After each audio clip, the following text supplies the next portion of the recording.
Nós recebemos no NT Sul de hoje a presença de Melissa Guimarães Castelo, procuradora do Estado do Rio Grande do Sul. Melissa, prazer recebê-la. Seja bem-vinda à TV Novo Tempo.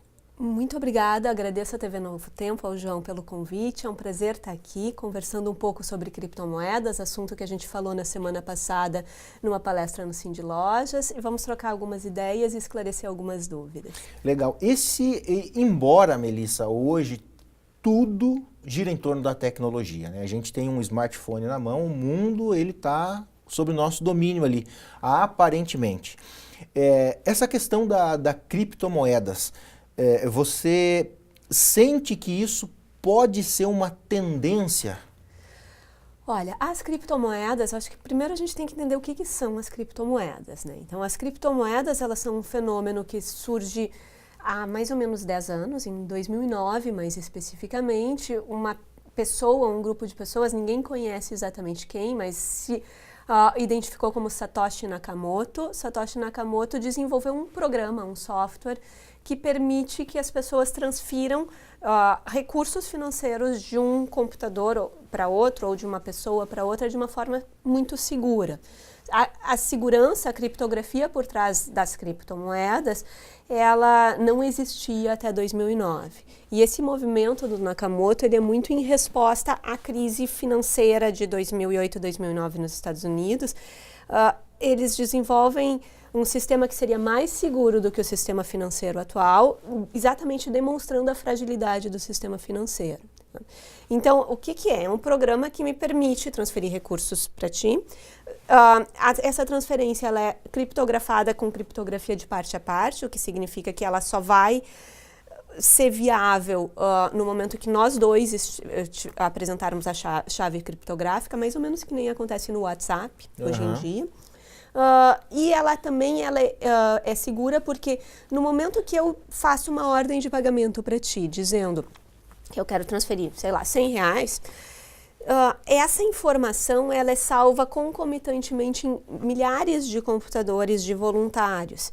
Então, por mais que eu quebre um computador, que eu hackeie o outro, que eu perca o outro, essa informação ela consegue ser resgatada porque ela está salva em vários lugares ao mesmo tempo.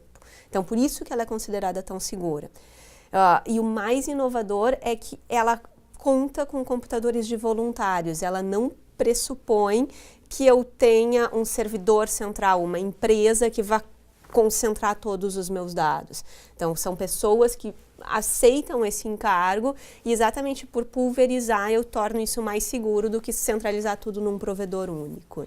A gente vê, principalmente na internet, nomenclaturas diferentes. Criptomoedas, bitcoins, moeda virtual, todas têm a mesma finalidade, são a mesma coisa? Não são exatamente a mesma coisa, tá? Então, moedas virtuais é o grande gênero desse fenômeno de eu conseguir transferir recursos de uma pessoa para outra pela internet sem precisar de um banco para validar a operação, tá? Bitcoin é a moeda virtual mais antiga, é essa que foi criada pelo Nakamoto em 2009. Também é a mais estável e mais valorizada exatamente porque ela surgiu há mais tempo, ela já amadureceu mais. Além da Bitcoin, a gente tem um sem número de moedas. Eu já ouvi números tipo, temos 20 a 50 outras criptomoedas, já ouvi números tipo, temos mais de 1000 criptomoedas, né? Então, a real é que cada pessoa que tem conhecimento de informática suficiente pode sentar no seu computador e criar uma criptomoeda, sabendo essas jogadas tecnológicas para torná-la segura. Então, criptomoedas e moedas virtuais são o gênero, Bitcoin é uma espécie. A gente tem uma série de fenômenos semelhantes, mas um pouco distintos aí. Como é que o Banco Central vê essa transação? As Bitcoin, o Banco Central ele tem duas manifestações oficiais até hoje sobre criptomoedas. A primeira é de 2015 e a segunda é de 2017. As duas, se vocês pesquisarem na internet, vocês acham, são comunicados do Banco Central. Então, pesquisando por comunicado, Banco Central Criptomoedas, se acha essa informação. Textos curtos e textos que eles são num tom de alerta para quem quer fazer negociação com Bitcoin. O que eles dizem? O que o Banco Central diz? O Banco Central diz, olha, não é um mercado regulamentado. Então, não tem nenhuma segurança para quem entra nesse mercado. Se você vai comprar e vender Bitcoin, está fazendo por sua conta e risco. Não tem todos aqueles requisitos para quem negocia com moeda estrangeira ou para quem negocia com bolsa de valores, que está caindo muito, tem um tiebreaker ou alguns mecanismos para proteger o dinheiro que tu está investindo. Então, se eu compro hoje R$100 em Bitcoin e acontece alguma crise da Bitcoin muito séria, a Bitcoin é mais estável, é mais difícil acontecer, mas pode acontecer, e ela for a zero, eu perdi o dinheiro investido.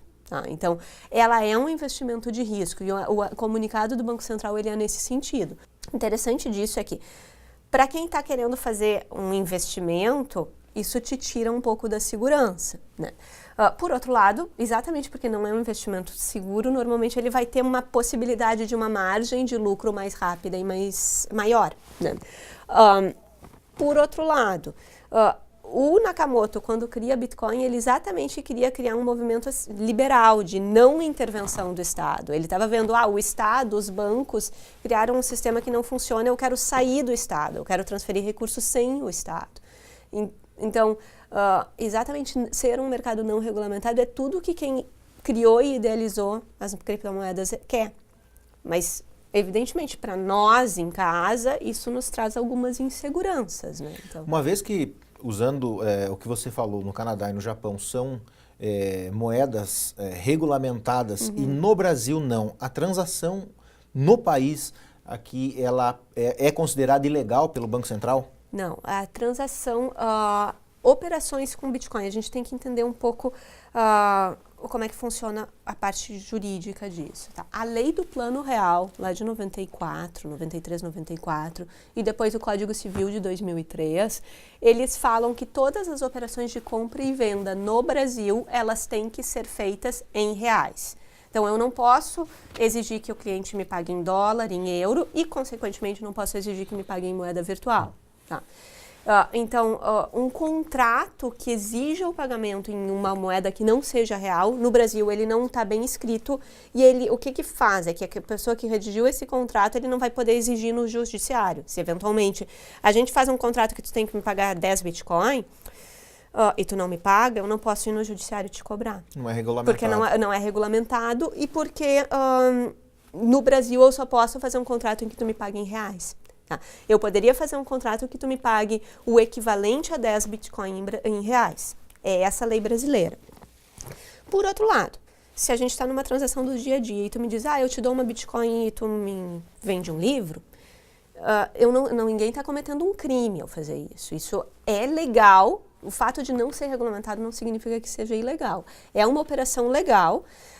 Evidentemente, eu tenho que ter uma cautela de registrar o valor da Bitcoin no dia, para saber qual foi a minha margem de lucro, enfim, eu tenho que ter algumas cautelas nessa operação, mas ninguém está cometendo um crime ao simplesmente comprar e vender Bitcoin. Como que a gente pode ter uma segurança jurídica numa transação, numa operação com Bitcoin? O Banco Central ainda não regulamentou, mas a Receita Federal ela tem uma micro-orientação sobre quem tem Bitcoin. Tá? O que a Receita Federal diz? Já faz 3 anos, no Perguntas e Respostas do Imposto de Renda, a Receita Federal colocou que quem tem moedas virtuais, Bitcoin, por exemplo, tem que declarar no Imposto de Renda. Da mesma forma que a gente declara o carro, o imóvel, se tem volume de Bitcoin, tem que declarar no Bens e Direitos. É um bem. É um bem. Né?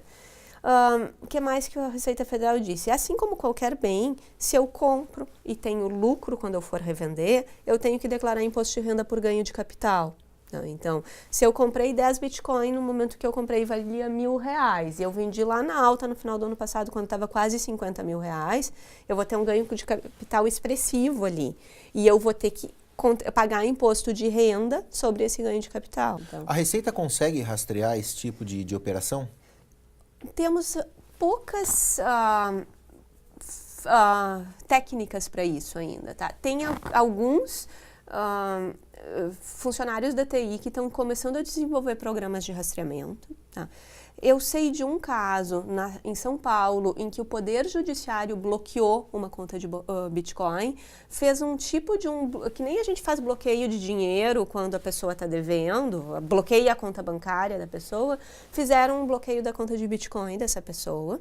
Evidentemente, o juiz que fez isso, ou a juíza, melhor dizendo, era uma mulher, ela sabia, ela teve a informação de que a pessoa tinha uma conta de Bitcoin vinculada a determinada corretora de Bitcoin, né? Então, daí ela oficiou a corretora de Bitcoin, a qual se viu obrigada a prestar informações para o judiciário.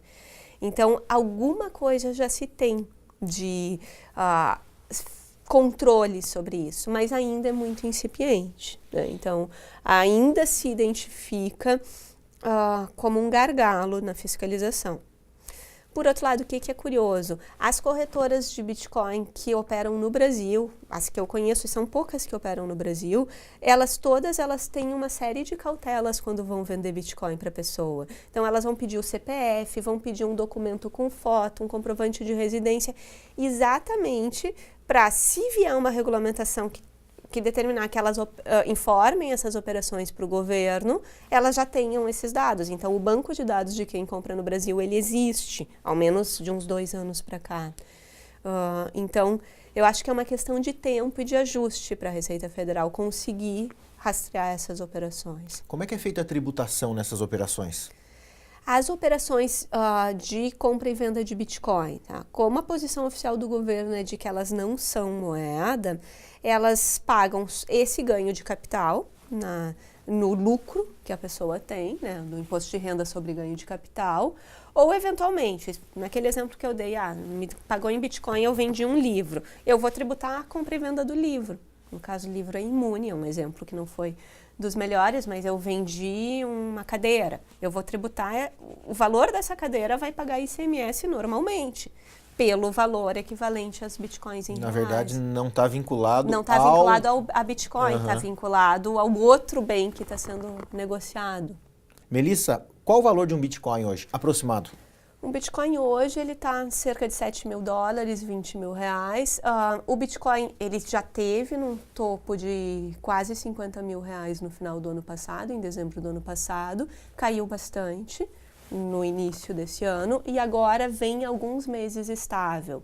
Alguns analistas que compram e vendem Bitcoin dizem que das criptomoedas, ela hoje é a mais estável. Então, quem quer fazer um investimento seguro, entre aspas, seguro em Bitcoin, em criptomoedas, vai para Bitcoin. Quem quer especular e ganhar dinheiro rápido vai para outras. E daí tem várias outras que aparecem aí nas corretoras de valores. O que é usado, baseado em que essa desvalorização ou valorização do Bitcoin?